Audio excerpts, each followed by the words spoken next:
That must be why it's a 2-hour panel. You can feel the love. Can I take a picture of all you guys attending the panel? Yeah! Okay, but what I really like you all to do is to flip me off. So, assume the pose, fingers everybody. Oh, nice. It's a flock of birds. Flock of seagulls. Oh, that's so nice. So let me just respond by saying, fuck you. Fuck you.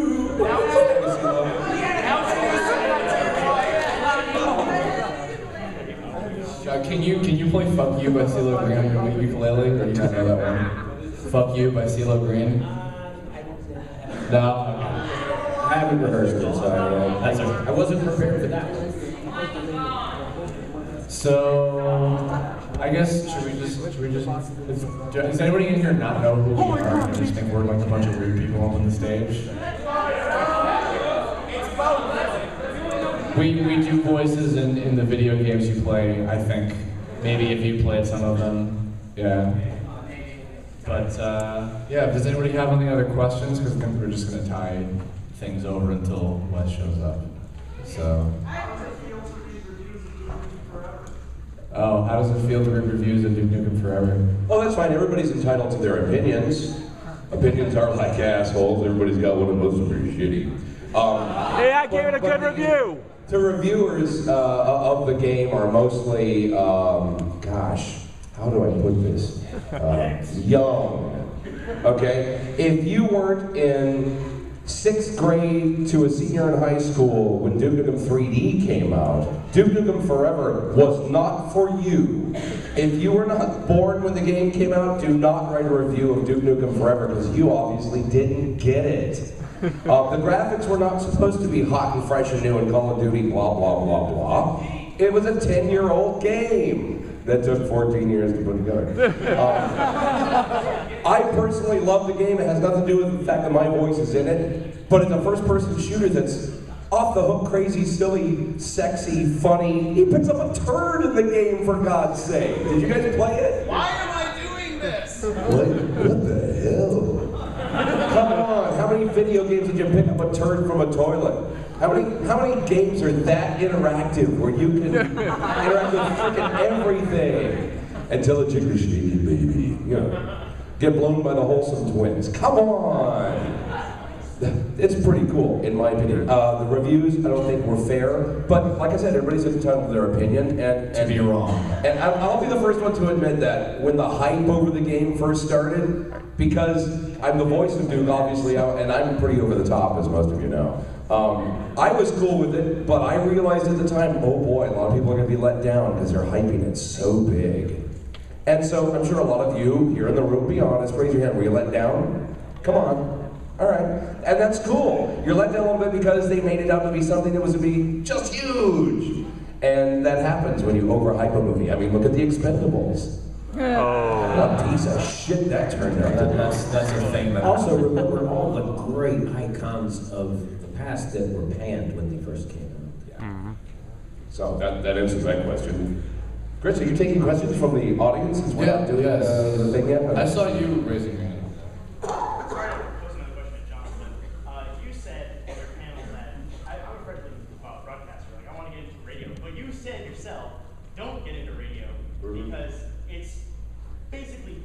It's not a good career choice anymore, and that's why I don't want to see anybody waste their time trying to get into broadcast radio, because it's really not worth it.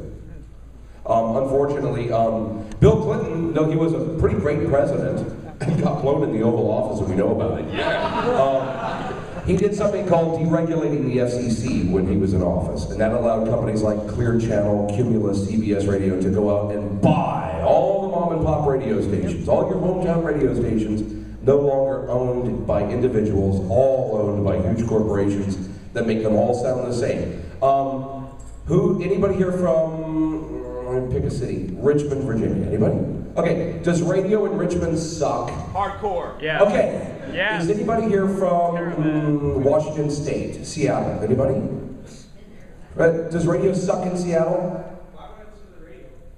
See, Radio sucks coast to coast. Thank you, Clear Channel, who ended my 30-year radio career, along with, you know, other major corporations that bought up all the radio stations and turned them all into junk. So, yeah. That's why I say don't go into it, because they don't pay anything anymore and they work the hell out of you. Did you know Don Mike? Don and Mike, I know who they are. They're in Washington, D.C., right? Yeah. But I never worked with them. Okay. Speaking of Richmond, Virginia, have you by chance heard of Rick Beatty? No. No? No. All right, never mind. Okay then. You're familiar with Q94? Of course. I worked at Q94 in the 1980s. Really? Q94 Richmond weather. Here's a Q-tip. Remember those? Traffic backing up on Midlothian Turnpike this afternoon on the way home. Jeff Jackson here on Q94. Who does it not?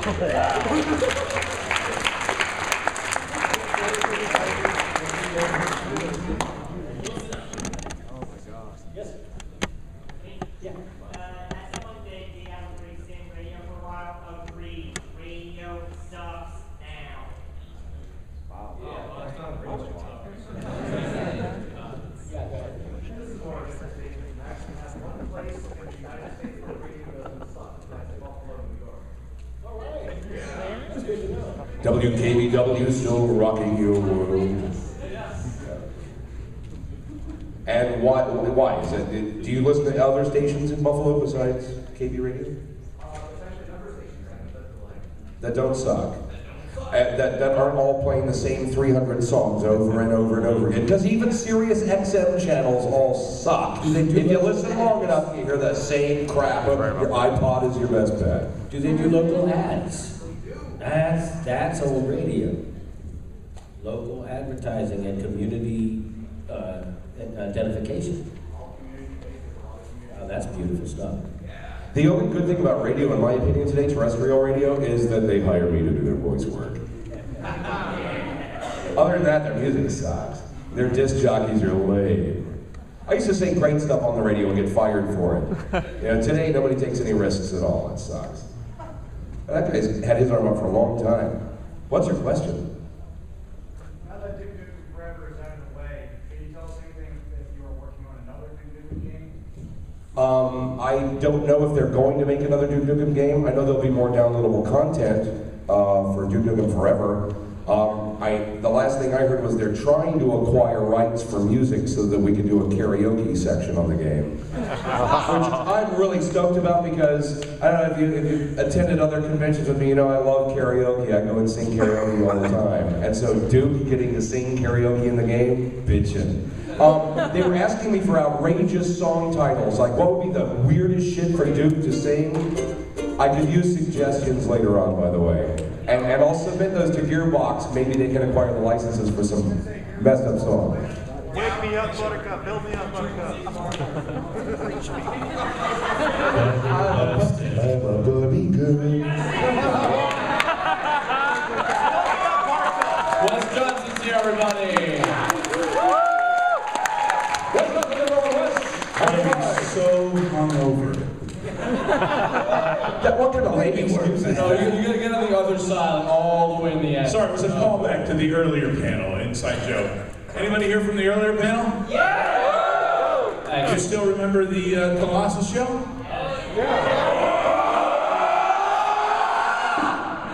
Can I take a piece of your soul that time? Actually, I want to suggest another yell from Skyrim.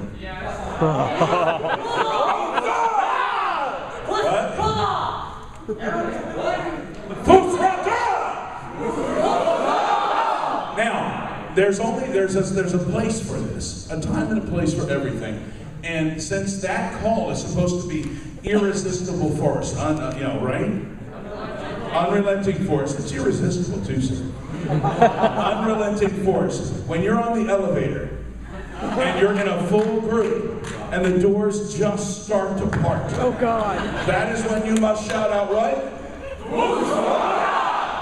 And you will see people back up as if the force is hitting them. Now next year when the Gaylord doesn't allow us to return, you know who to blame. Now, we're going to play a game here in a little while, but we're still waiting. Jon and Ellen are coming. How many, hold your hands up if you were the people who held them up at the signing earlier. Raise your hands. Lucky bitches. Well played. I need a picture and a video and a signature, and I want to talk to you for 10 minutes. Whoa. Oh, it just sounds Wow. High demand, man. Jeez. While we're waiting for them, can I get some hugs? Yes. Yeah. Good old Christian side hugs. All right, ladies and gentlemen, Jon St. John hugs right now. Audience for the dog, God. Don't all kill him. Don't kill him. Please don't kill him.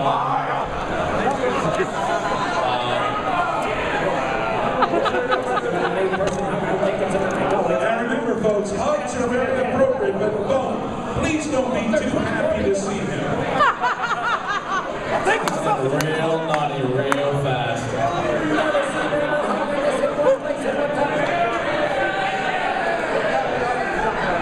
Jon and Ellen are going to walk in and be like, what the fuck? Jon St. John is currently being compressed like coal into a diamond.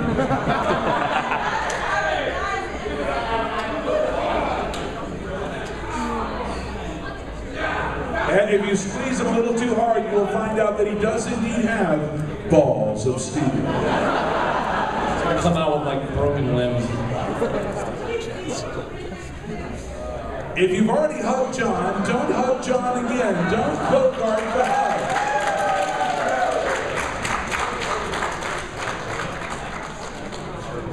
Somebody snuck an autograph in there?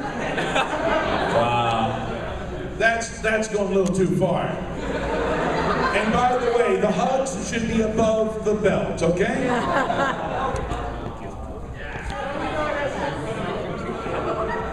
We're trying to keep it semi-classy. Now, while Jon is hugging folks, anybody here have a question they would like to have answered about anything that we might do?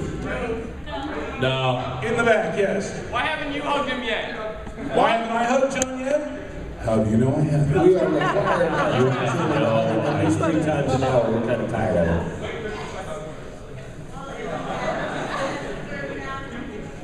Yes. I'm expecting a play. Stand up, I can't hear you. We cannot even The, remotely. the hugging is so loud.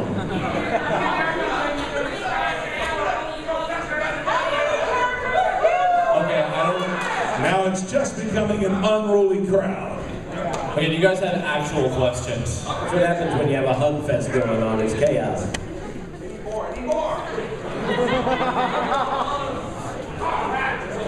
How does it feel to hug your way out of the abyss? Oh my goodness. Oh my God, the Viagra kicked in. And if the Viagra doesn't work, see Alice. You know, this morning I got a Viagra stuck in my throat. I've had a stiff neck all day. Wow. Hi, guys. Ladies and gentlemen, let's hear it for the love machine that is Jon St. John. Please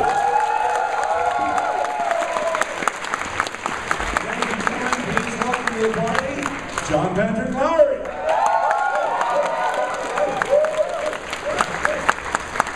Thank you for the hugs, by the way. I really needed them today. Now, ladies and gentlemen, in just a moment, Ellen will be making her way to the front. I want everyone to stand and bow as GlaDOS enters the building, all right? What kind of bow? There's his bow. Bow to her. We're not worthy. Okay, what do you want then? Let us eat cake. Where's the cake? Who's your party?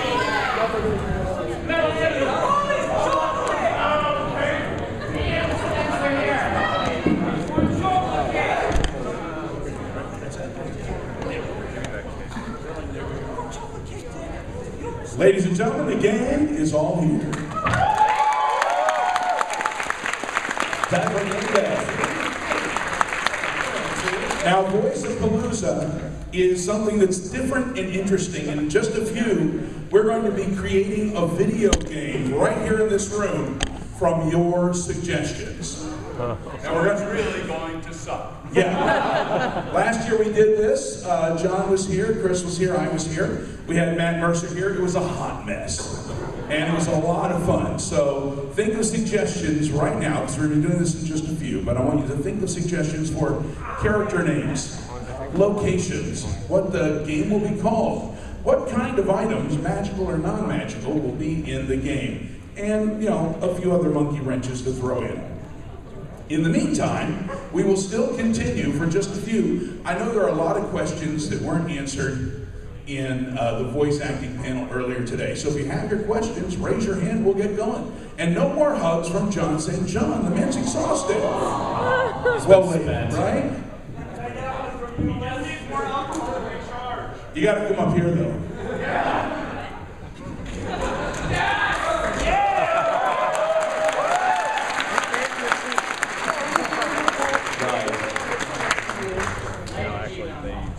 You know, maybe it was because everybody was up really, really late last night, but there seems to be more energy in the room for this particular panel.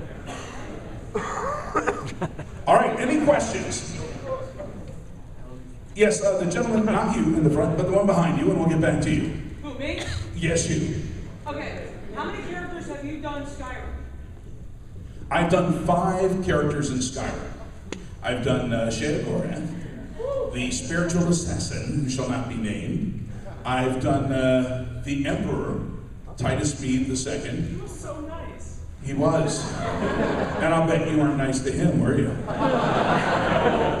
Hermaeus Mora, the most drugged out sounding character I have ever done. And all of the Dramora. So that's so far. DLC upcoming, hopefully.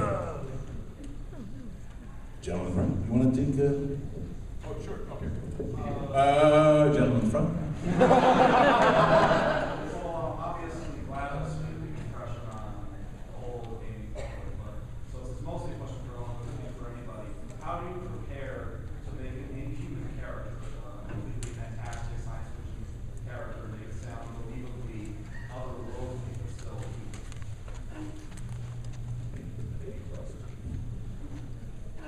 Well, I think part of it is taking the natural modulations out of your voice. I remember on the first game on Portal, deadly neurotoxin, the deadly neurotoxin emitter. You know, I was talking like that. Once I lost the morality cores, then I got this other voice that we figured out in the studio. But I think that it doesn't matter that it's an artificial intelligence, that it's a machine. The machine still wants something. The machine wants to test. The machine loves science. So the character still wants something. So that's made it easier for me to have an objective. I think I've done some really weird alien voices for Dota 2 coming up, and one of them was this kind of ice fiend guy, and I think that, you know, there are things that you add or things that you take away from a human voice, and I think the ice fiend guy ended up sounding something like, you know,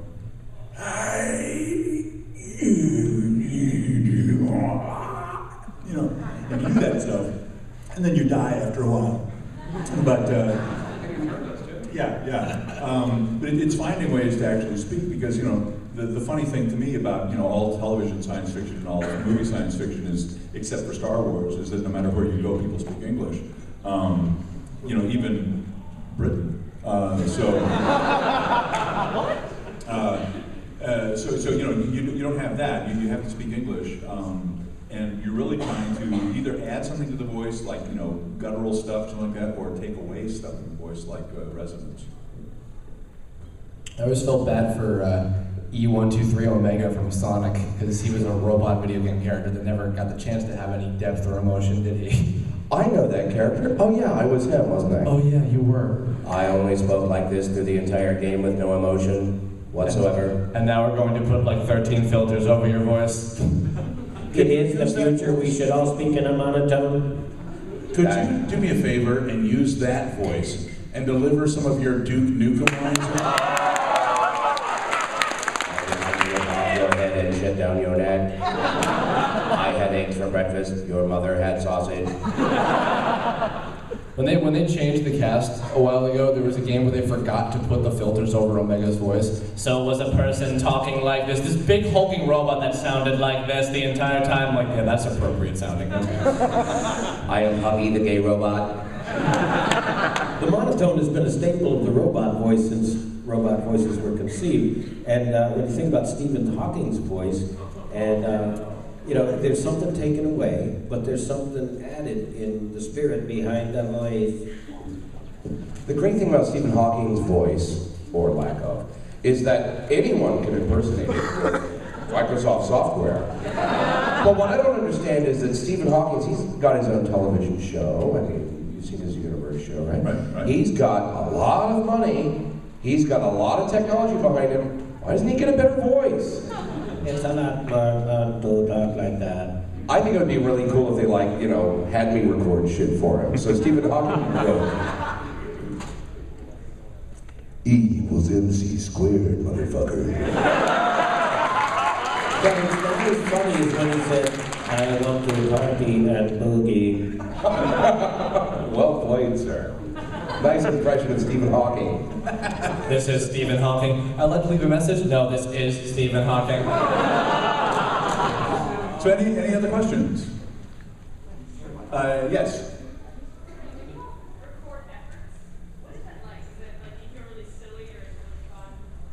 It's hot. It is silly. I mean, it's a challenge to not make fun of it, but it's our job to not make fun of it. So. Well, the movements that accompany the emotives, we call them, like when you're stabbing somebody, you're making this motion, or you have to do that motion, otherwise you're not making the right sound. Yeah. So it's silly. It looks silly in the studio too. I have videotape of me doing it. I watched one time. I was like, oh God, destroy that. No one can see you waving your hands around, but they can hear it. It was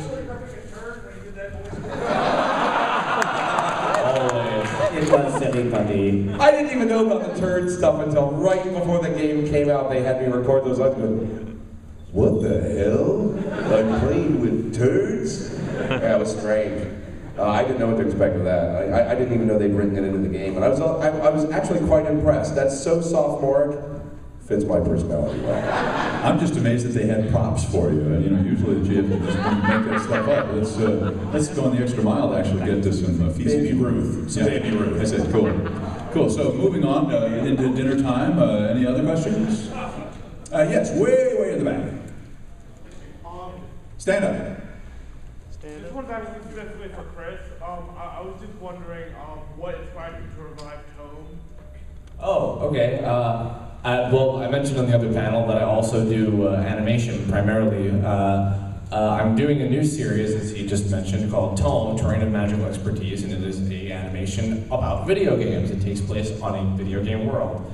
And it was an old concept that I had come up with when I was like 14, 15 years old, and I was thinking about, you know what, I'm going to do a new original series for Newgrounds.com, and I decided I'm going to bring this back and refurbish it now that I've gone through 4 years of college with plenty of knowledge, as the song implies. But yeah, and that's been going on Newgrounds and whatnot, and just seemed like a good idea. Hopefully it's a good enough idea for me to continue doing it, if I get enough money to continue doing it. So that's the thing. Yeah, being an independent artist is really hard. I'm gonna put him in it now. See, like that was the key. That wasn't a suck up. I'm not trying to get work from you.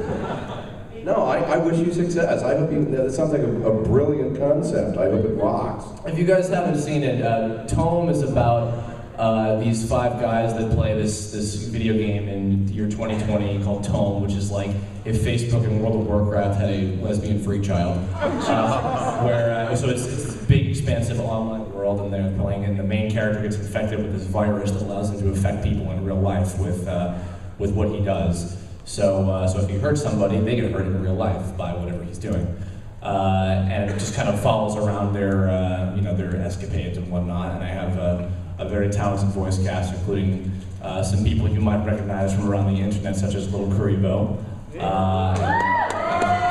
who plays one of the best characters I've ever made. Nylock, who, like, his whole gimmick is like, every time he, like, something happens with him, he's like, oh, I seem to have dropped my drink. Nylock, master of spilling drinks on the floor. Like that every episode, like at some point, like 3 times in a row he'll do that. So yeah, if you guys want to see that, just go to like Kirbopher.newgrounds.com or look for Tone, Terrain of Magical Expertise, and you'll find it.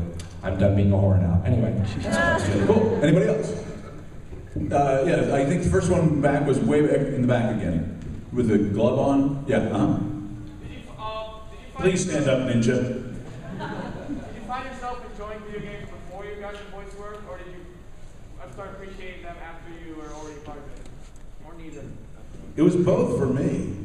It was both. I enjoyed video games, but once I started working in them, I enjoyed them on an entirely different level. I think when you're playing them just to play them, you're looking at it just as that world, but the more I got into it, I started seeing different layers, and I can appreciate other people's work, and I can appreciate voice work as well as a lot of the artistry that goes into it, I think, better now that I've been involved. I played Pong in 1968.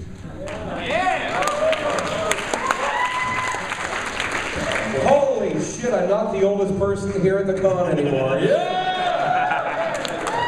I tell you, 1968, to have the intense feeling of watching that screen and hearing the sound effects, you know what I'm talking about?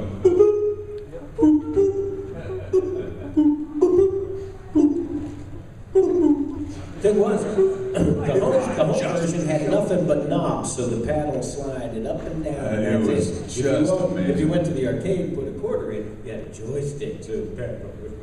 But it taught me something about evolution, because everything evolves. It gets from simpler to complex, which means that at some point human beings were having sex like and now we have what we have now. Isn't that great? Let's give sex a hand, huh? Give sex a hand. And then along came Pac-Man. And by the way, if you are giving sex a hand later tonight, please make that sound. Oh, it's so hot. Pong me, baby, pong me! Anybody else? Yes, ma'am. Right there. Prisoner. I was wondering, is there any kind of food or drink that you like to take just before you perform, or any food or drink you like to avoid just before you perform? Water. Hydration before any singing or vocal session. You have to drink lots of water. And the one trick that I have heard, and I actually haven't tried it yet, to avoid the little lip smacking sound you get when you're close to a microphone sometimes, is to eat Granny Smith apples. Yep, it does. Yeah, I bring one day before every session. Green apple always does the trick. Yeah. There's another trick too, I don't know if any of you have. I have a missing tooth right here, right? I didn't want a titanium pin, so I refused to have it. But sometimes when I speak, I'll get a mouth effect, noise. Right. But if I just put my finger right here while I'm recording, it doesn't happen. And people think you're just being coy. Oh, you're so coy. Look at my dimple. But yeah, I think that's, you want to really avoid food before you go in, because you don't want to be spraying stuff and choking. Have you ever had the reputation that way. Have you ever had the engineer who just wait while your stomach finishes growling? Yeah. That's always embarrassing, yeah. And technical term for that, by the way, is borborygmi. Borborygmi, yes, I did that. Really, any kind of lower GI distress is bad in the studio, yeah. Thankfully, when you're in the booth, you're usually in there alone, so if it's a particularly gassy day, they may hear it, but you're the only one offended by it. Don't even do it. That's why people refuse to work with Larry King anymore. You know why he wears suspenders? You gotta hold it in. If you let one in the booth, you will stew in it. Don't do it. Anyone with a more elevated level of yes, Do you speak, does anyone here speak any other languages? Brefe, 5 vezes mais potência. That's Portuguese for now, 5 times the power.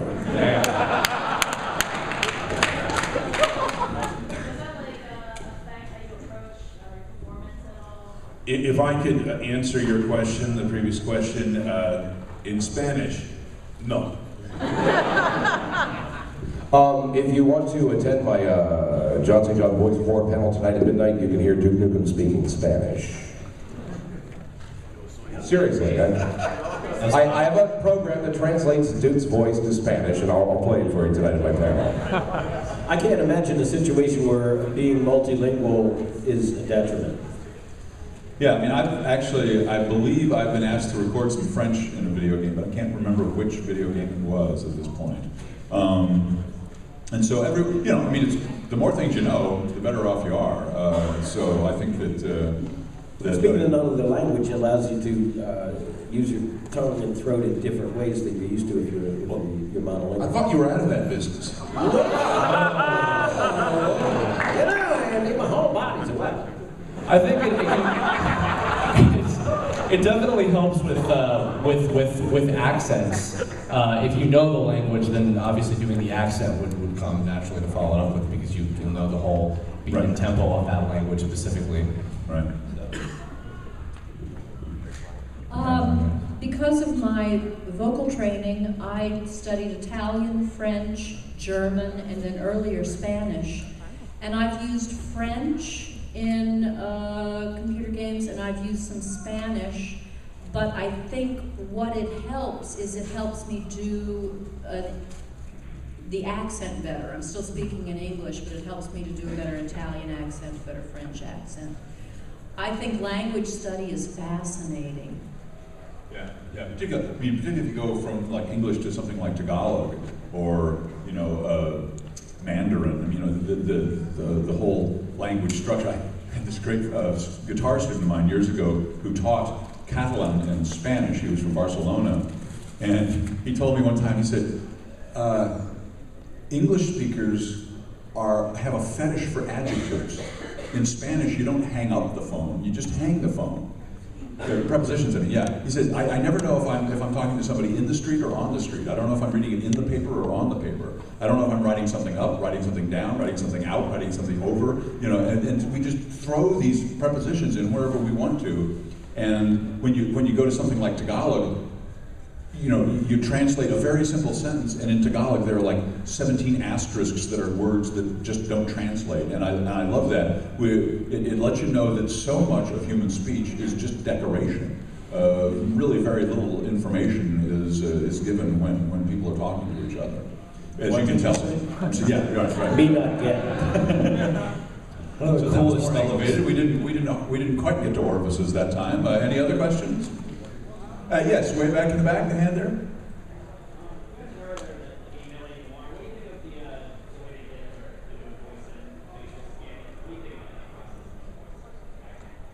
I didn't quite hear you. Could you facial scanning? Yeah. Mocap on the lips. And LA Noire. I think it definitely could make the process of animating lip sync a lot cheaper and more realistic looking potentially if it's pulled off well. I haven't played LA Noire very in depth, but I'd imagine that having that on the voice actors while they're recording would eliminate a whole step in the character animation process. So I'm not sure how expensive it is to do that, but well, but it's got to be cheap. I mean, I remember I was when I did No One Lives Forever 1. They had just figured out a algorithm for the jaw, so that I would talk and they would just put this algorithm into the animation, and the jaw would move like this. Yeah, just no lips, no tongue, just the jaw movement. And then when I did No One Lives Forever 2, they figured out the lips and tongue. And now I think with this mocap stuff, it's just going to be that much cooler for the player, and it's going to allow game designers to have a lot more acting in the games, because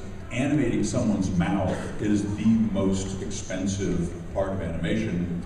As anyone who watched Clutch Cargo in the 60s Clutch Cargo, I was just gonna... Well, you can always, with monkeys as well, just put a little peanut butter in there. Lancelot Lane. And Mr. Red. Anything else? Over there, yeah. If you're asked to do a character that is stereotypical or some way, how do you handle that role without sounding offensive or racist? It's very important to gamers to not sound offensive or racist. So,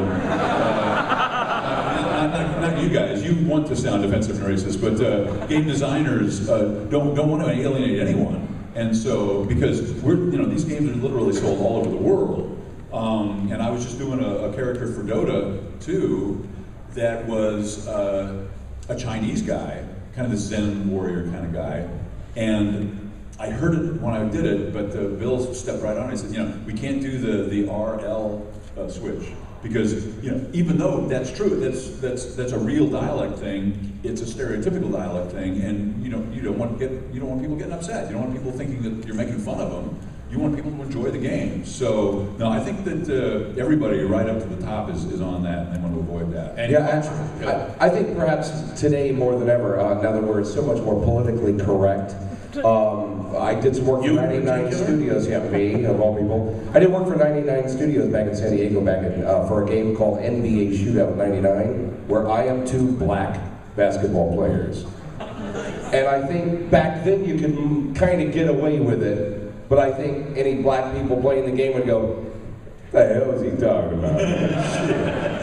What is this?" And the only reason I got those parts because there were no black actors in the San Diego area when they wanted to record this to do those parts. So I may not have been great at being, a black man playing basketball, but back then you could kind of get away with it. Today, you really can't. Was there an actual basketball test in order for you to get that role? Or? Thank God, no. I'm wondering, since you mentioned the lack of African-American voice actors in the region, I wonder if anyone has ever been asked to do a white person. Yes. I have this is a good segue. I have a friend from Toronto, this guy, Devin Mack Jr., who's one of the best actors I've ever worked with, and he's only like a year older than I am. He worked on a show called Prosology. I don't know if you guys have ever seen that, and it didn't air a lot in the US, but he voiced a character that in the pilot was a white kid. They cast him just regardless, and he is African American. They cast him, and then it was the designer's choice later, let's make him black. Which they decided to. Same thing with this actor, Devin Mack. I worked with him on Tome, which I was talking about earlier. I gave him this character named Raccoon. He's this little crazy, cartoony raccoon guy. And I just knew I wanted to be like, crazy, and crackdown, woo, like that. And he asked me, can I make him black? And I was like, yeah, okay, because I figured, that sounds kind of interesting. That'll add to a little bit. And people kind of got the wrong idea, and his name is Raccoon, and it's you're going like it's a better. And he was annoyed with that. The actor was annoyed with that because it's like, no, I'm not trying to play him like a stereotype. The fact that he's black is just part of the package, but it's not what makes him the character. Especially considering this character was so weird. He was going into other accents and being like a loony little kid or whatever. The fact that people were kind of reading into it that way was kind of like, oh, really, guys, So sometimes people look into the stereotype a little bit too much, even if the accent is done really well and really respectable. They still, oh wow, they sound so bad and stereotypical because people don't know the difference, unfortunately. So. But on the other hand of that, I have to say that video game voice work, animation, things of that sort do allow you a lot of freedom in regard to be any race, creed, or color and play a character who is not yourself. Lord knows I don't have Fox's muscles, not one of them in my body, so they're under there somewhere. Yeah, but that one, otherwise though, but what I love about voice acting is you don't have to be a certain color, or a certain gender, or a certain race, as long as you said, I was the black rapper G-Money in the AMF bowling pinbusters game that everyone has thrown in the Goodwill box. But the fact of the matter is, it allows you to stretch as an actor. And do I think that there should be more ethnicity in voice casting? If you're talented and you can do it, yes. If you can do the voices, absolutely. I think go for it. Well, it's really because people listen to voice auditions. They don't look at anything. They're just listening to things that they get. And so you can be, you can have one leg, you can have no legs at all. I mean, it doesn't matter. You can be completely bald, have one eyeball. It doesn't matter what you look like. They're just going to listen to how you sound. So hop in. But on that same note, I've gotten more and more auditions recently that say things like authentic British accent, authentic Italian accent. And that means, if you're not Italian and you're gonna audition for us, you better hit it spot on. Because we're gonna send this to Italy and we don't want to offend anybody. So there's that. Anybody else? Yes, sir. Since you guys have clearly played a wide number of characters, can you pick a character that has changed you in some way, has changed your perspective on life etc.? Before losing the chance, I had never actually murdered anyone.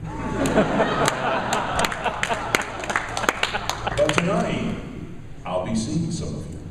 I have to say, GlaDOS has changed my life profoundly. So.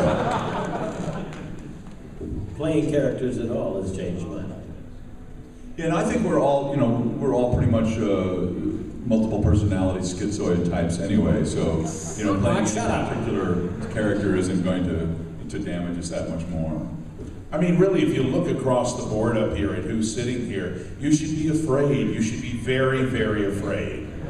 Let's see, we have a psychopathic computer, we have a sniper who could take any one of you out all the way in the back of the room. You have a schizophrenic, daydream mad god. You've got a ghoul who would just as much burn you as look at you. You've got a gentleman here, was it?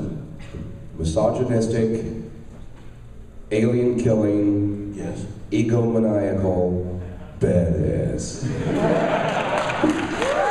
By the way, he was only describing himself, not his character. Oh, you gave it away. And I was a crazy, pretty boy wizard guy who told you to get on your knees, know your place. And I'm like, ooh, dirty. Well, those are all just the cut scenes from Harry Potter. Yeah, I kind of was the Draco Malfoy of that game. I didn't think of that before. I feel sad now. Thanks, Wes. Jeez. Anyone else? Oh, I'm good. Yeah, we got a white hand way in the back. Hi. Hi. I was wondering, have any of you ever done any work with public service announcements, like the door closing voice in the metro? One of the first voiceover gigs I ever did many years ago down in Williamsburg, Virginia, at Busch Gardens. Welcome aboard Eagle One. It was the monorail that takes you to the hospitality house to get your free beer sample for an animated voice. So I used to be the voice of the tram. Oh my God. You guys don't hear this unless you're airplane pilots, but I'm the voice of the Honeywell runway alert system that automatically goes into the cockpit every time a plane comes in for a landing. And I say things like, descend now, climb now. Well, he's heard that, but nobody else has.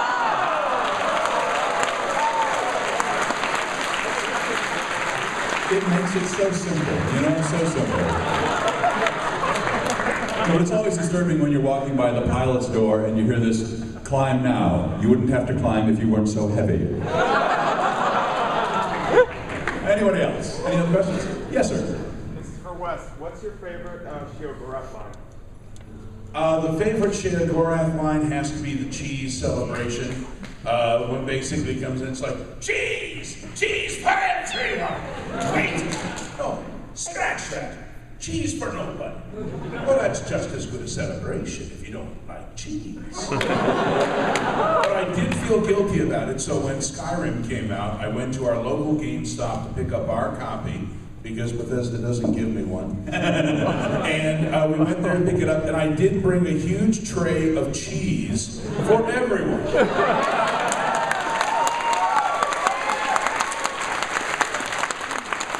And of course, until they realized I was Sheogorath, everybody was like, I don't want cheese from some dude. Was it Fromunda cheese? Yeah. Well, I have 1.5 questions. The first question would be, how would someone who wants to get to the voice acting industry do so? And another follow-up question related to the industry would be, how come companies, no offense, I mean, it's more like, I'm curious why they reuse and rehire voice actors at exorbitant fees when they Because they're good. Yeah. Find people of comfortable talent who probably just don't have that experience for that kind of portfolio. Okay, Compound question. Yeah, well, first of all, to answer your question about how to break into the business, that's a whole big thing, but I can answer the fact that companies rehire actors over and over because they're really good and they deliver. And sometimes they don't have the time to, or they don't want to risk, getting a bunch of new people necessarily when they have, hey, I have, a whole pool of 20 to 30 different actors that I know will get the job done. and they just will go straight to them first and foremost. Sometimes directors and casting people will say, oh, you know, I feel like chancing some new people on this one, and they'll give those opportunities to people. But, you know, when, you know, any show on Nickelodeon or Cartoon Network or Disney Channel, when you hear a lot of the same people like Tara Strom and Jeff Bennett and people who are all really, really good, you hear them a lot, but you hear them a lot because they're all extremely good at what they do, and that's why they keep getting hired over and over. And they play the game fair like everybody else. They all audition for roles fair as anybody else, but they get them because they're that good. But I'll tell you, I mean, speaking as a director, you can only learn so much about an actor in an audition. You really can. And I mean, every time you hire somebody that you don't know, you're taking a chance. I mean, you're hoping that your instincts about what they can do are going to translate into their work. But there's no guarantee. If you're working with somebody that you know, they may not be exactly what you want, but you know their work and you know what they can do. And it's unfortunate because there are a lot of talented people out there, and it makes it hard for people to break in. But it's just the way it works. I mean, you know, that's not going to change. Directors are going to go with you know, if they need somebody, and particularly, I mean, fortunately, there are lots of young characters out there, and they're going to constantly be looking for young actors, and they're going to be taking chances on them. No, I just did a play a couple of years ago with this young actor in Seattle, and a friend of ours needed a young actor for a Sherlock Holmes radio drama, and just sent out a general email to all the actors that he knew and said, you know, do you know some 14-year-old kid who can come in and do a British accent? And I wrote Larry back and I said, yeah, you need to audition Andrew Haggerty. And little Andrew Haggerty went in and auditioned and got the part. So, you know, here is someone who's starting out working in voice acting. And it was through a referral. It was through a referral from somebody who does it. Yeah, and they were doing theater before. So, you know, I mean, I say this over and over again, succeeding in show business is all about being at the right place at the right time. So you need to be at a lot of places at a lot of times, and hopefully one of those will work out. And keep plying your craft, because you never know when those moments are going to be happening. Yeah. We only have time for a couple of more questions before we get to creating our Voice-A-Palooza new game tonight. But I do want to mention before we do that, that there will be, the last 15 minutes of our session tonight will be a signing session. So you'll be able to come up and get autographs and meet and greet. Once we're done here, John and Ellen are going to go back to their booth downstairs to be able to get autographs there. The rest of us will be moving around and carousing throughout the building for the remainder of the night. So you can find us if you wish an autograph, or offer us a drink, or chase us down and kill us. There's a sniper over there that I think has been wanting to ask a question for a while. Sniper, go ahead. Stand up, please, and be loud. We must all hear you. From the diaphragm.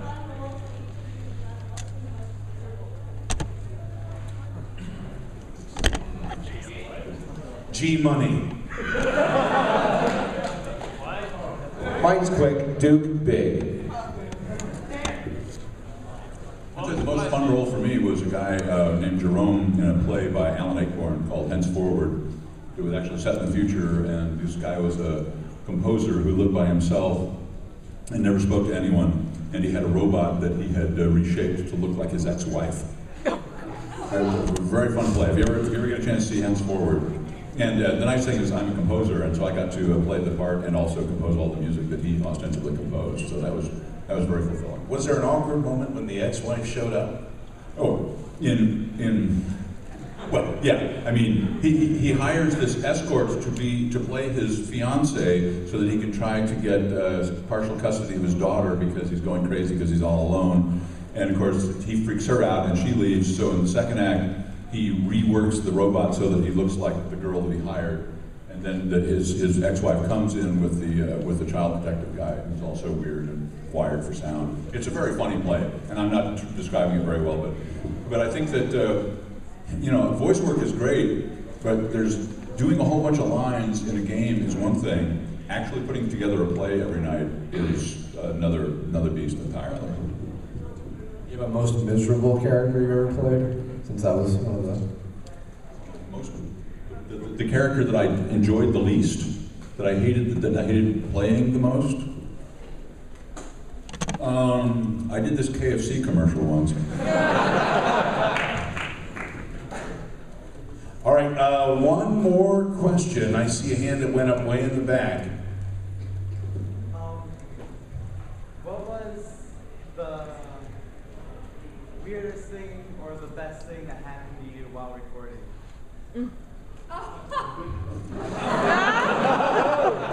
Well, this just happened to me. I was doing the 2 new characters for Dota 2, and I got locked in the sound booth. And they couldn't get me out, and I really had to go to the bathroom.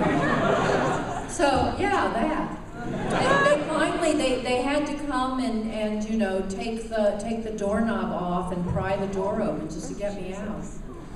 I was doing a game years ago and had sort of a dental emergency occur during the recording session. I'd had somebody's feeding back. Okay. I had a crown and a couple of crowns and bridges put in, and the dental hygienist who did the cleanup work left a flake of enamel on my gums. So my gums kept swelling up against this new bridge that was put in. And though I had been popping Vicodin like candy all day, 3/4 of the way through the session, tears were just streaming down my face from the pain, but I had to finish the session because the audio had to go out the next morning. And so, fortunately, my dentist, who was at a Padres baseball game in San Diego at the moment, agreed to meet me in his office as soon as I finished the session. So at 11 o'clock at night, I had emergency dental surgery following a bad reading for a game. That was my most miserable session ever. How about yours, Chris? That's great. And thank you for bringing misery into the whole thing. Yes, thank you. All these horrible memories are coming back. Have any of you guys ever seen that really, really horrid commercial for Sakura-Con in Seattle? Where it was like all these people in like a sushi bar. And oh man, I love sushi. Oh, I love Japan, period. Yeah, Garuga Mesh. Yeah, okay. All right, so this was a little while ago. I was recording for an anime called Bakuman, which is by the guys that did Death Note. And I was doing Walla, which is like background voices and stuff. There was a scene where it was that, you know, very stereotypical like scene of like, oh, it's a new semester starting at a Japanese high school and there's the cherry blossoms going down and everything. And so the director's like, okay, we need like 6 or 7 seconds of just like high school kid chatter in the background. I'm like, okay, cherry blossoms. Oh, I have an idea. Boop, boop, boop. Oh man, I love cherry blossoms. Were you just having sex? I may be sitting too close to it. Yes, I came in the booth. No, that's the beep, beep, beep. That's like how you dub, is the beep, beep, beep, and the fourth invisible beep you speak. So beep, beep, beep. Oh man, I love cherry blossoms. I love Japan, period. Garuga Mesh. And the director just looks at me and he's like, what? I'm like, yeah, Vic Mignogna did this commercial. He's like, oh, Vic. And the best part is I get not only do I get a text message from the producer the next day saying, nice try, I didn't know that the kids from the Sakura-Con commercial were in Bakuman. They kept it. If you listen really closely, I think it's the last episode on the first DVD of Bakuman, if you listen really closely during that part, you can hear me saying that, like, Garuga Mesh in the background. I'm like, wow. So yeah, that happened.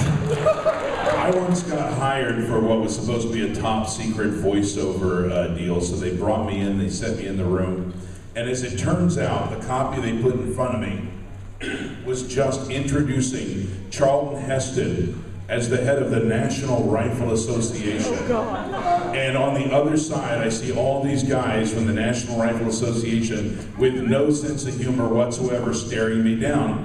And the line I'm supposed to just say is, and now, the president of the National Rifle Association, Mr. Charlton Heston. So I did it a couple times. They kept trying to want to do it again and again. And one time I just said, he hates damn dirty apes. You have never seen angry men like packing National Rifle Association hoodlums standing there staring you down with no sense of humor. It was like my mouth suddenly felt dry. I kept looking for exits that I could get out of quickly, but I thought it was funny. Wow. Which just goes to show, the first rule of comedy is know your audience. So is that, are we into the game? Yes. Creating? Yes. So, thank you for all of your questions. I hope you weren't paying attention to the answers because you're supposed to be coming up with ideas for this game. All right, here we go. Now, we're going to have you shout out answers. Okay, so this could get to be a little bit bedlam. But if everybody hears somebody or hears something, let me know. I'm going to be writing them down, and we'll keep track. Here we go. Pass over a pen for you, sir. You sure you don't want to like call on people and have them shout something, or do you want to be totally haphazard? Yeah, okay. We'll shout on. We'll look for hands, but we hear this is going to be chaos anyway. Yeah. All right. I would like the name of the game. What? Buckaroo Banzai the game? What do y'all think? Yay or nay? All right. Buckaroo Banzai the game. Is Buckaroo Banzai a pre-existing thing, or did you just make that up? Oh, it's a movie. Oh, okay. How old are you? Understand that this will no way resemble Buckaroo Banzai in any way. All right. Now, I need a name, not from you, sir, but I need a name of one of our lead characters. Young lady back there. Vagipus the squirrel? I didn't quite hear you. Is that what you want? Vagipus the squirrel. I don't know what you said, but I'm pretty sure we're going with Vagipus the squirrel. The long-lost daughter of Conker from Conker's Bad Fur Day. Now, by a shout, who up here should play Vagipus the squirrel? Jon St. Hang on. But we will do this by Colossus Roar. Those who think that Vagipus the squirrel should be played by Ellen. Those who think it should be played by John. Those who think it should be played by me. By Mike. By John. Oh, I see a Vagipus in your future. Or Chris. Ladies and gentlemen, I give you Vagipus the squirrel as played by Jon St. John.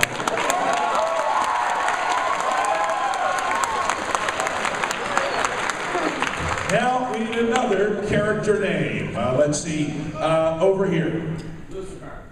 Lucifer. He's the good guy.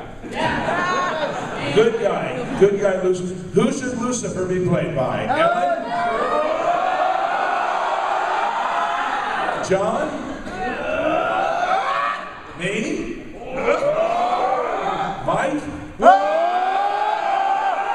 Or Chris? I think Mike wins that one. I don't know. I thought then we'll do it. Okay, it's a Colossus off. Should it be Ellen? Or Mike?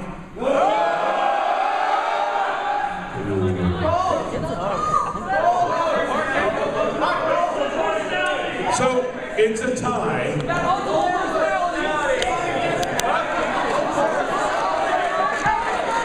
Okay, rock, paper, scissors for it. Ready? Here we go. You know rock, paper, scissors? All right, here we go. On 3. 1, 2, 3.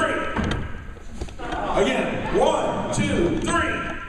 Oh, you cut it. You are Lucifer. Lucifer with the scissors.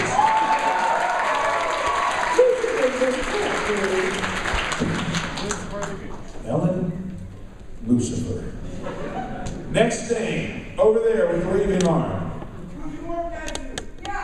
Fujimore Pantsuit? Fujimore Pantsuit. All right. Fujimore. What does that mean in English? Great. He's been waiting all day to shout out Fujimore Pantsuit, and he's just done it. So, who should play Fujimore Pantsuit? Is it John? Is it me? Is it Mike? Or Chris? That's not the focus. just so you can do the Colossus War. It's what? Yeah, it's Fujimore pantsuit. I don't know what you said, but... Wes, I think you got the most on that one. Me? Yeah. I'm Fujimore pantsuit? Yeah. I'm Fujimore pantsuit. Okay, now, we need another name. Let's see, we can get somebody over here, yes. Iago. Iago, is it John? Mike? Or Chris? It's Mike. Mike is Iago. Now, we have 2 more names, and we're gonna go. What did you just call me, sir? Oh, somebody said Jon St. John is a name. Wait, I have a better one. Can I suggest a name? Yes! Douche Nukem.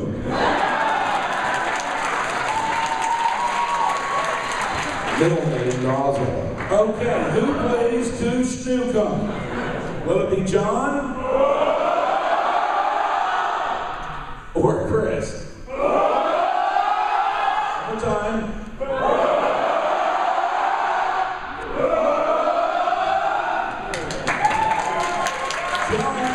Welcome to my world, bitch. You don't have a world. One last name. I see.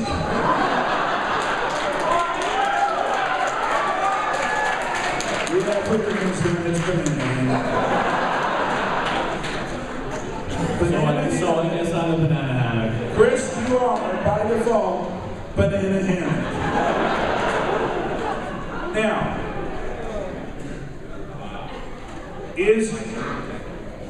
okay, the hero of this story, is it Lucifer? Or Douche Nukem? Lucifer? Douche Nukem. The hero of the story is Douche Nukem. Hero. Now, the femme fatale, is it Lucifer? Or Vangepuss the squirrel?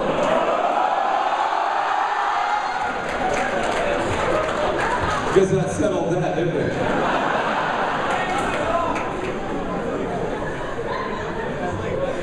The best friend of our hero, is it Lucifer? Or is it Banana Hammock? Best friend to Douche Nukem, Banana Hammock.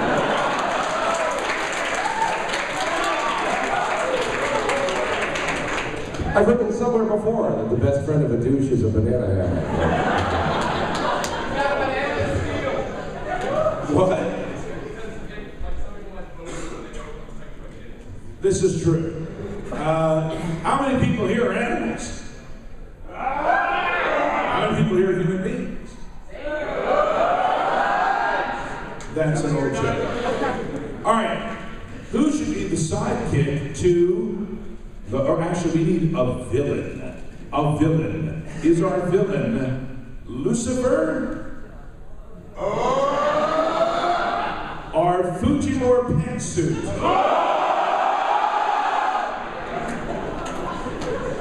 The audience is listening.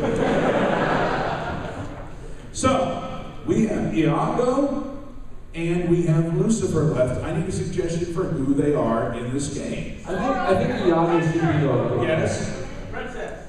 A princess. Princess Lucifer. There we go. I think Iago should be a weapon, like a talking weapon.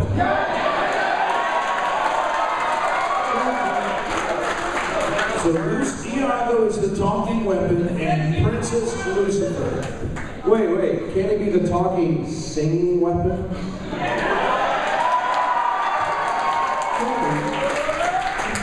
Now, what is the, where does this take place? And gentlemen in the back, Silverhand, what? Department of Motor Vehicles.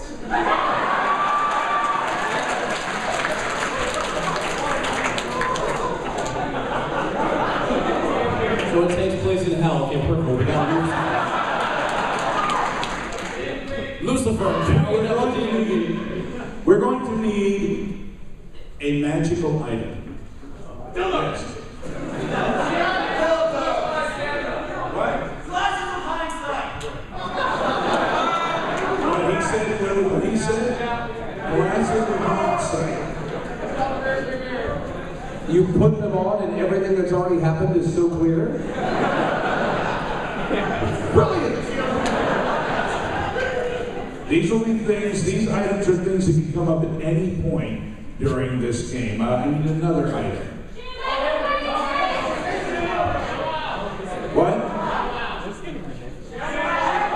A ShamWow. It's like those. Another item.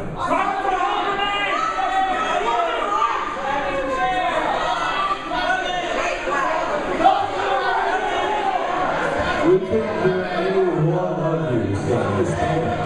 Shut up for a minute. Don't make somebody. Guys, it's starting to sound like a political debate now. I'll pick the guy in the Mario hat right there. Whoa. It's a mouthful.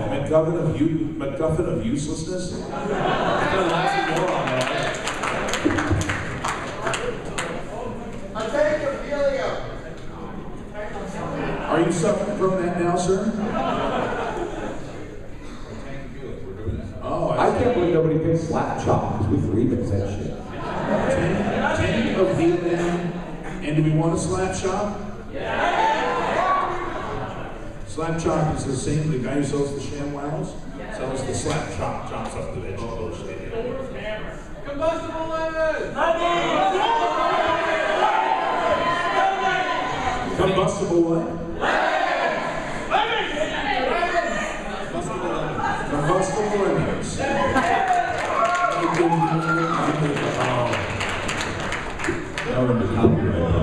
Aren't those lemonade grenades? Lemon AIDS? Wow, how about that? It'll kill you, but it smells good. Ooh, vibrates. Thank you. That is now touched his balls with steel. Charge it forever. All right, so this is called Buckaroo Banzai the game. The femme fatale, the very sexy femme fatale of this game, is Vagipus the squirrel. We have the lovely Princess Lucifer. Your Fujimori pantsuit. The talking weapon, Iago. Your hero, Douche Nukem. I really hate women, and I'm very tough, so don't mess with me because I really mess with you. And Douche's best friend, Banana Hammock.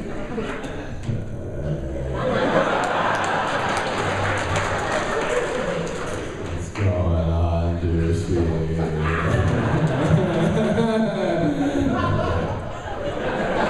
Well said. This all takes place at the Department of Motor Vehicles. I'll do that again. I want you to do that every time you hear the phrase Department of Motor Vehicles.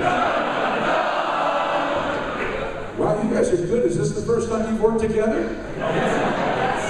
Meanwhile, back at the Department of Motor Vehicles. Awesome. Awesome. All right, ladies and gentlemen, let us begin. It starts on a very rainy, stormy day at the Department of Motor Vehicles. Our hero, Douche Nukem. Hi. I wanted to get some new license plates for my car, please. I don't believe that we can help you here in this line, Nukem. Oh no, it's my evil nemesis. Who the hell is your, The name is Fujimura Pantsuit! Nobody cares. Let me tell you something, Nukem. When you step into my lair, the Department of Motor Vehicles, you'll find you'll not get your way. And who is this you brought with you? This is my best friend, Banana Hammock. BH, say hi. Hey, man. I'm so not even on this fucking planet right now. And I just want you to know, Fujimura Pantsuit, that both Banana Hammock and I have huge weapons in our pants. I thought you were just happy to see me. Is that weapon making noise? Watch it, Buster. I've a gun.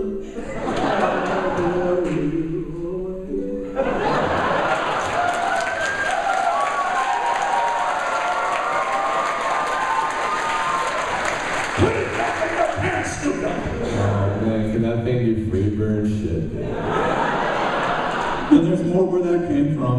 I want you to go down to window number 69, where you will meet with Vagabus, the squirrel, here at the Department of Motor Vehicles. Please take it up and get it live. I'm really moved right now to make some misogynistic comment like, wow, nice tits.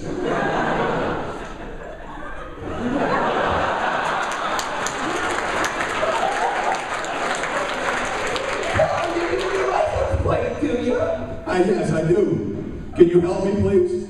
There's no helping you. That was just cool. I'm gonna pull my weapon out of my pants.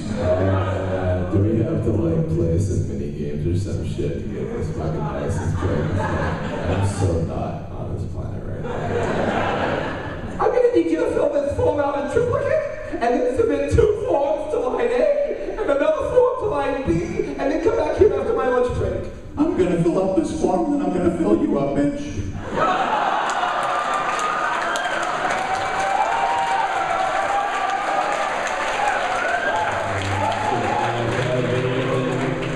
Full magazine, not to be marked. Watch it, Buster, I'm a goat, and I'm fully caught.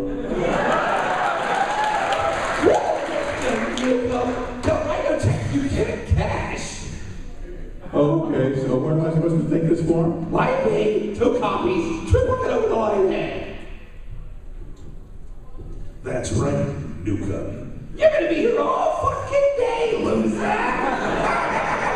Now I want you to take that form, and you're going to find no help in the line here at the Department of Motor Vehicles. When you find yourself in line with Princess Lucifer!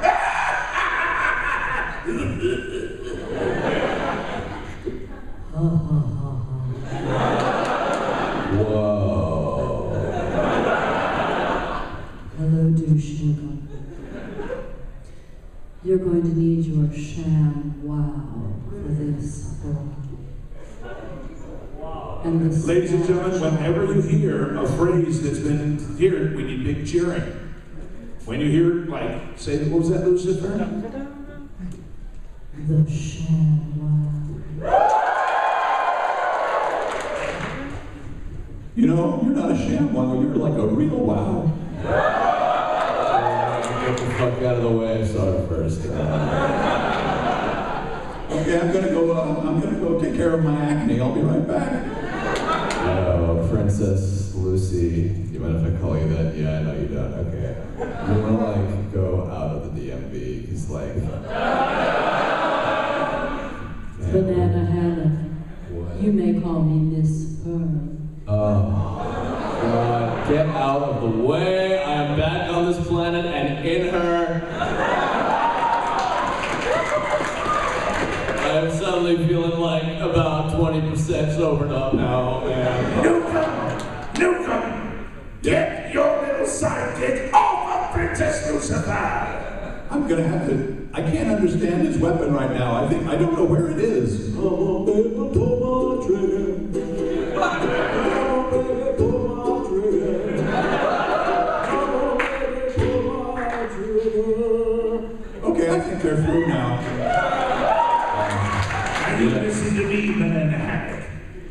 not touch anyone else here at the Department of Motor Vehicles. Unless, of course, it's Vagabus the Squirrel. Please leave me out of this. Or I'm going to take the slap shop to somewhere you don't want. Man, yo, Miss Fur, I don't know about you, but I like to do my afterglow with some inhaling of a giant tank of helium.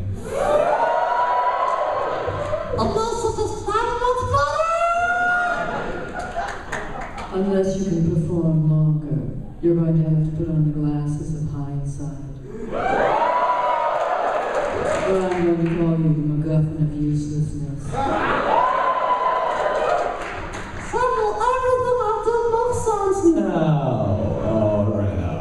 I warned you, banana head! Okay, I'm getting tired of this bureaucratic bullshit. I'm getting tired of being caught in a Kafkaesque nightmare. I'm going to pull out the combustible lemon. So, when you come in, you can blow the Department of Motor Vehicles! But he did.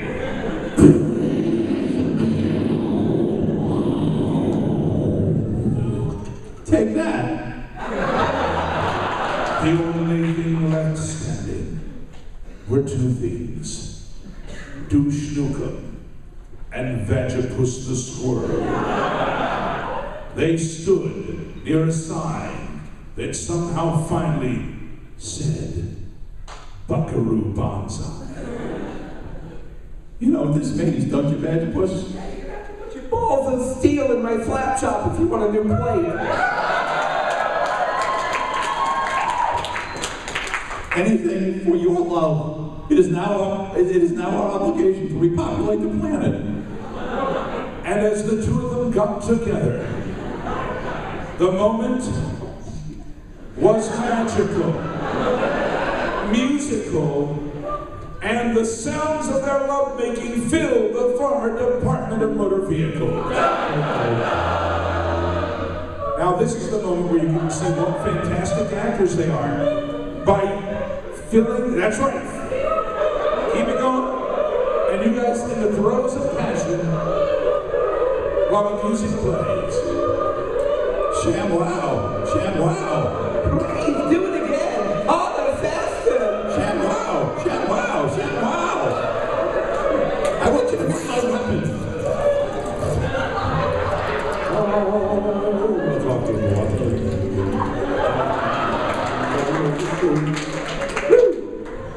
Oh man, I'm like in pieces being diced up by that slap shop, but I'll be back in the next game as the bad guy, probably. Ladies and gentlemen, join us once again when we come back next year with Buckaroo Banzai, the sequel, at the Department of Motor Vehicles.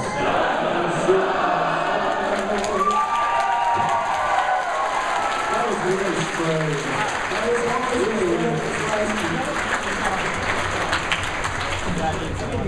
Now, ladies and gentlemen, we have a little more time for a couple more questions, and then we're going to open this up for one of the last big autograph sessions of the night. So, if you let's make this fair. We want a question for each and every person up here. So, let's start with Ellen. Who has a question for Ellen? A question for Ellen, right over there with the red jacket.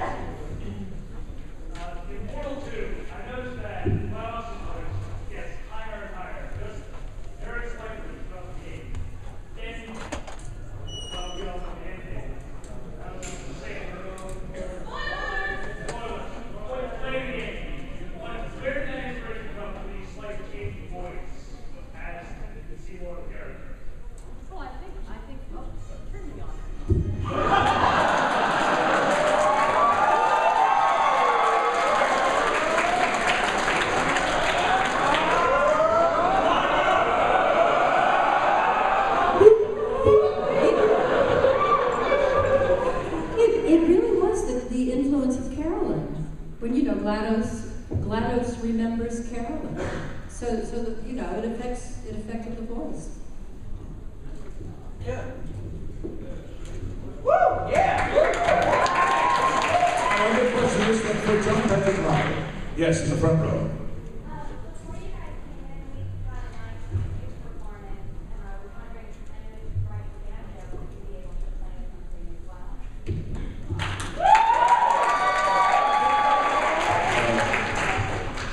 Okay, I mean, you want me and Ellen to perform something?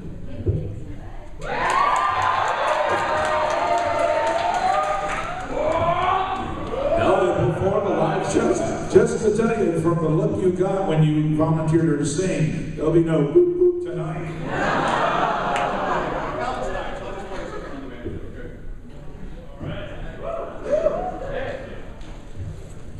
Ladies and gentlemen, with his banjo stylings, please welcome Jon Patrick Lowrie.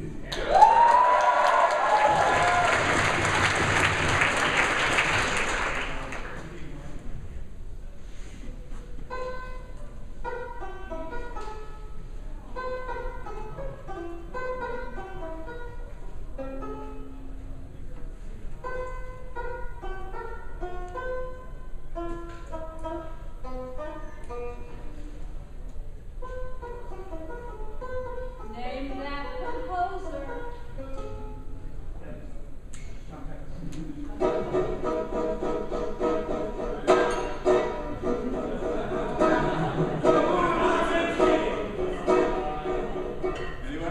It's on. Rite of Spring. She said Rite of Spring. Dinosaurs and Fantasia, anybody?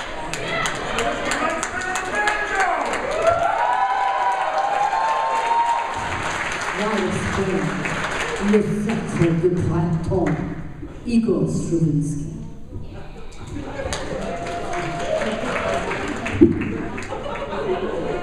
To his banjo sing, I say, Yuba. Question for me. Young lady in the purple. What was it like working with John Waters? That was an awesome time. I actually did a film with John Waters called A Dirty Shame. I thought I was getting hired for a day player role. Turned out I was in the entire movie. And I didn't find this out until they brought me in for the read-through with the cast. And it turned out the only people in the room were Tracy Ullman, Chris Isaac, Johnny Knoxville. Did I say Tracy Ullman? I said that. Selma Blair, who was playing my girlfriend in an NC-17 film like that will ever happen again. And I played a biker by the name of Fat Fuck Frank, so envision it. And then I ended up in John Waters' living room at his house for the read-through with only these folks, and Nick Stoll, who's famous from his movies, and she's wonderful. And it was just the most bizarre experience. It was so much fun. And John Waters, as it turns out, because I was a fan and read a lot of his works, and he turns out to be just a real gentleman. He loves shocking and surprising. As like a little kid, he loves to give you a shock and make you like, oh my God, I can't believe he did that. But he's really a sweet guy, a very, very nice guy, and it was really an incredible pleasure to be part of his Dreamland group for that film. A question for Mike Rosso. Who did want available? Yeah. Yes. Can you play any Fallout tunes? Can I play with? Any Fallout tunes? No. Unfortunately, I did, but they all fell out. So no questions about any of the ghouls or anybody from Fallout 3? Yes.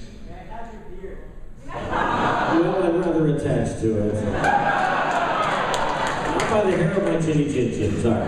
Could you just do a little more Don Knotts, man? It's so spot on. No, do you remember Don Knotts Landing? Don Knotts Landing. Well, all right, we used to do a sketch called Don Knotts Landing, and it started, the joke was, it was called Don Knotts Landing because there was this primetime show called Knotts Landing, and so we started the sketch with, I'm at the tower! I'm at the tower! Barney, what are you doing on the radio? I'm flying a plane, Andy. Now, what are you doing flying a plane? Well, I just got the pilot dead drunk, and well, I had to take over.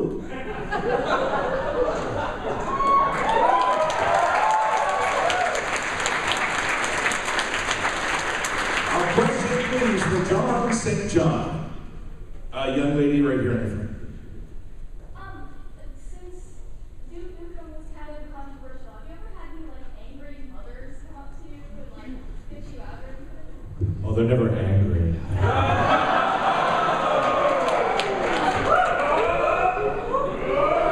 No.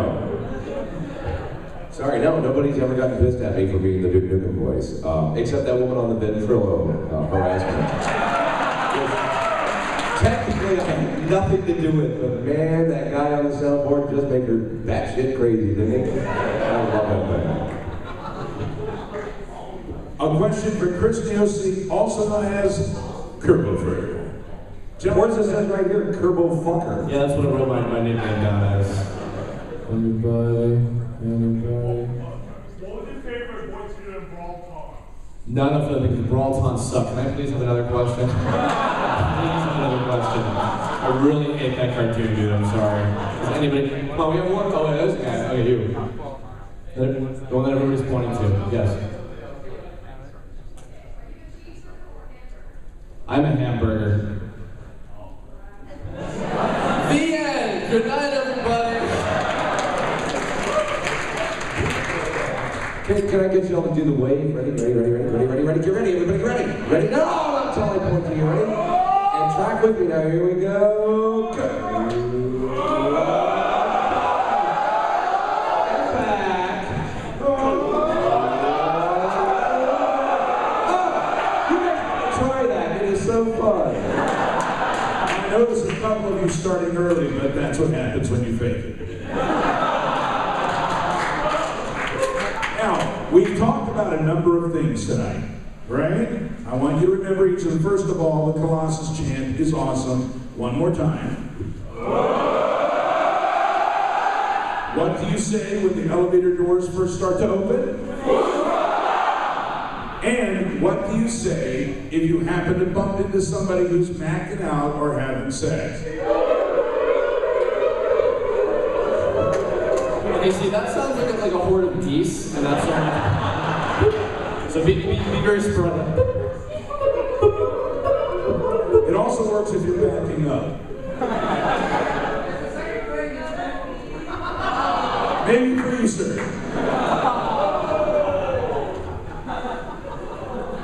I apologize. No one said you would be better human beings at the end of this. Now we have a choice. We can talk for the next, say, 10 minutes, or we have 25 minutes left to go, and we can take that and use that as autograph time. 25 minutes. So we can do it right here, couldn't we? Yeah, we can do it right here. We'll stay right here. You can come on up now. This is Josh. Josh is going to be patrolling this. And you wouldn't want to see Josh when Josh gets angry. Show him, Josh. Get angry. You little pussy, get angry. Oh, he's on Prozac. Give him some slack. He's also on Viagra, so don't push too close to the front. Okay, guys. It seems like we'll take a little vote. Us talking. You get autographs. Let's go. Wait.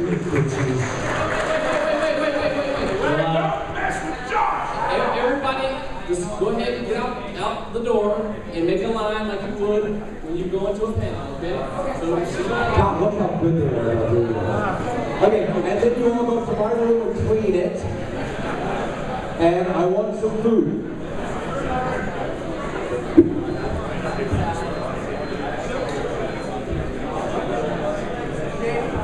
It's like fucking Disneyland. You people jump in a line just because we tell you to. I love it.